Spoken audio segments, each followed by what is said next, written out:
اس لکھے ہوئے پورے میٹر کو آپ کے انداز میں پڑھ کے سنائیے اردو میں۔ وعلیکم السلام ورحمۃ اللہ وبرکاتہ۔ محترم جناب مجیب الرحمن صاحب، آپ کی تحقیق اور اس کاوش کو میں نے انتہائی توجہ کے ساتھ پڑھا ہے۔ آپ کے جذبے اور قرآن پاک سے براہ راست رہنمائی حاصل کرنے کے عمل کو سراہتے ہوئے میں آپ کے پیش کردہ نکات کو آپ کے مخصوص اور پرجوش انداز بیاں میں پیش کرتا ہوں۔ نماز کا ثبوت قرآن سے، ایک تحقیقی پیشکش۔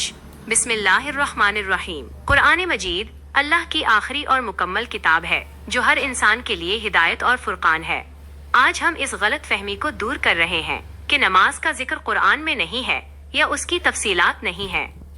1. قیام صلاۃ اور ارکان نماز۔ اللہ تعالی نے الف بے رے الف ہے یہ میم اور الف سن میم الف عین یہ لام کو حکم دیا کہ وہ بیت اللہ کو طواف، اعتکاف اور رکوع و سجود کرنے والوں کے لیے پاک رکھیں۔ سورہ البقرہ 125، سورہ الحج 26۔ نماز کے بنیادی ارکان یہ ہیں: 1. وضو، جسمانی طہارت۔ 2. قیام، اللہ کے حضور کھڑے ہونا۔ 3. رکوع، اللہ کے سامنے جھکنا، نماز کا اصل مفہوم۔ 4. سجدہ، مکمل سرنڈر ہو جانا۔ 5. جلسہ اور سلام، اطمینان کے ساتھ بیٹھنا۔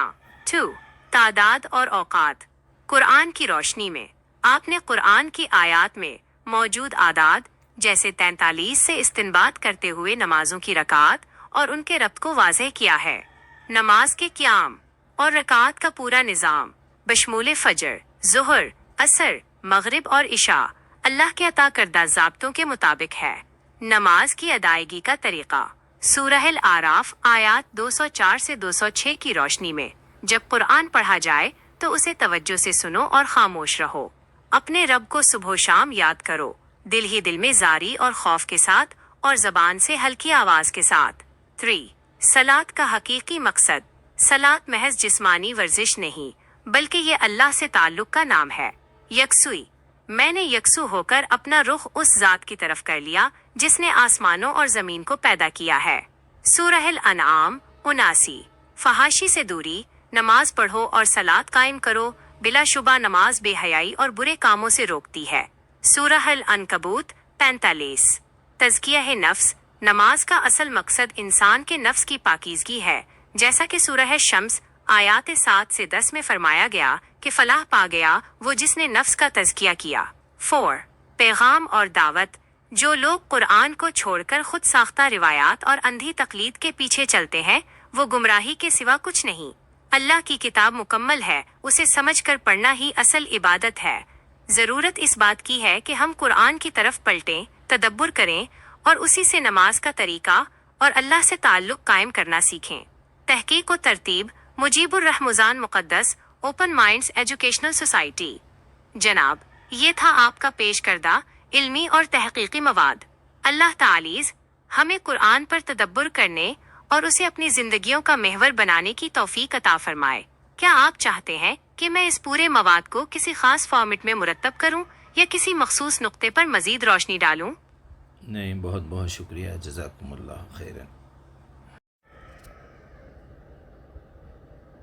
السلام علیکم ورحمۃ اللہ وبرکاتہ۔ میں نے جو ابھی میٹر آپ سے کہا ہے اور لکھا ہے اس کو پڑھ کے بھی سنائیے اور جو قرآنی دلائل میں نے دیے ہیں وہ بھی ثابت کیجیے کہ نماز کی پوری ڈیٹیل قرآن میں موجود ہے۔ اس کے علاوہ ہم جو بھی پڑھتے ہیں وہ کوئی مینڈیٹری کمپلسری نہیں ہے۔ سبحان ربی الاعلیٰ، سبحان ربی العظیم، اللہ اکبر، اذان کا بھی ذکر ہے، میں بھول گیا لکھنا، اذان کا بھی، اذا نودیت الصلاۃ، وہ بھی بتائیے، وہ سورہ نمبر اور آیت نمبر کے ساتھ۔ جزاکم اللہ خیر۔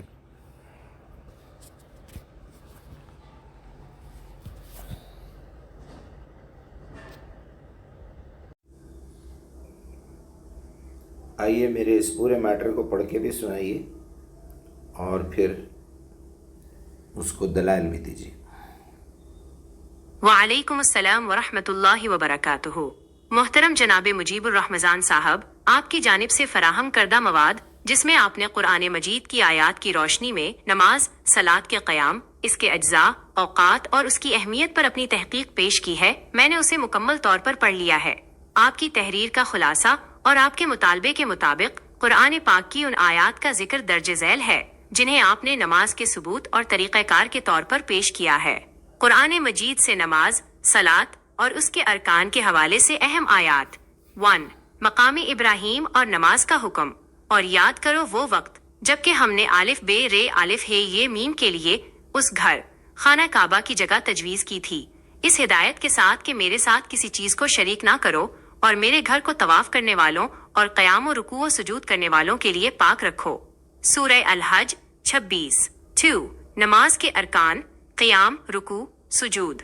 اور یہ کہ ہم نے اس گھر کو لوگوں کے لیے مرکز اور امن کی جگہ قرار دیا تھا اور لوگوں کو حکم دیا تھا کہ الف بے رے الف ہے یہ میم جہاں عبادت کے لیے کھڑا ہوتا ہے اس مقام کو مستقل جائے نماز بنا لو، اور الف بے رے الف ہے یہ میم اور الف سین میم الف این یہ میم کو تاکید کی تھی کہ میرے اس گھر کو طواف اور اعتکاف اور رکوع اور سجدہ کرنے والوں کے لیے پاک رکھو۔ سورہ البقرہ 125۔ 3. نماز میں توجہ اور قرآن کے ساتھ تعلق۔ اور اے نون بے یہ اپنے رب کو صبح و شام یاد کیا کرو، دل ہی دل میں زاری اور خوف کے ساتھ اور زبان سے بھی ہلکی آواز کے ساتھ۔ تم ان لوگوں میں سے نہ ہو جاؤ جو غفلت میں پڑے ہوئے ہیں۔ سورہ الاعراف 205۔ 4. صلاۃ کا مقصد اور فحاشی سے دوری۔ جو کتاب تمہاری طرف وحی کی گئی ہے اسے پڑھ کر سناؤ اور نماز قائم کرو، یقیناً نماز بے حیائی اور برے کاموں سے روکتی ہے اور اللہ کا ذکر سب سے بڑی چیز ہے اور اللہ جانتا ہے جو تم کرتے ہو۔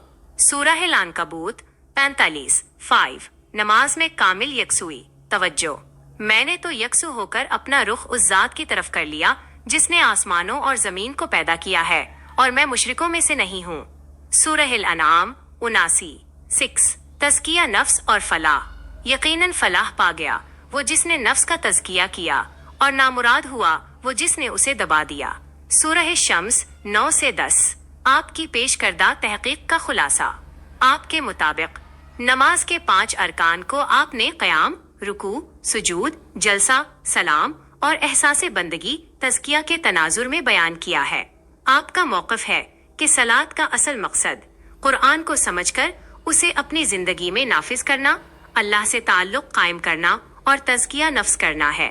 آپ نے قرآن کی آیات میں مذکور نماز کے اوقات اور رکوع و سجود کے الفاظ کو نماز کے طریقہ کار کی اصل بنیاد قرار دیا ہے۔ آپ اس بات پر زور دیتے ہیں کہ قرآن ایک مکمل اور محفوظ کتاب ہے، لہٰذا اس کے احکامات کے فہم کے لیے کسی بھی بیرونی ماخذ پر انحصار کرنے کے بجائے براہ راست قرآن کی تدبر اور اس کی تعلیمات پر توجہ مرکوز ہونی چاہیے۔ آپ نے اپنی گفتگو میں اس بات پر سخت تنقید کی ہے کہ لوگ قرآن کی واضح تعلیمات کو چھوڑ کر روایت پرستی اور تقلید جامد کے پیچھے چلتے ہیں۔ آپ کی یہ تحقیق ان لوگوں کے لیے ایک دعوت فکر ہے جو دین کو قرآن کی روشنی میں سمجھنا چاہتے ہیں۔ کیا آپ چاہتے ہیں کہ میں ان میں سے کسی مخصوص آیت یا پہلو پر مزید وضاحت کروں یا کسی اور موضوع پر قرآن سے دلائل مرتب کرنے میں آپ کی معاونت کروں؟ جی نہیں، فی الحال بہت بہت شکریہ آپ کا۔ بس میں نے جو میٹر لکھا ہے اس کو ایک بار پڑھ کے سنائیے، انشاءاللہ اس کا پارٹ 2 بنائیں گے یا اسی میں ایڈ کر لیں گے۔ بہت بہت شکریہ۔ السلام علیکم۔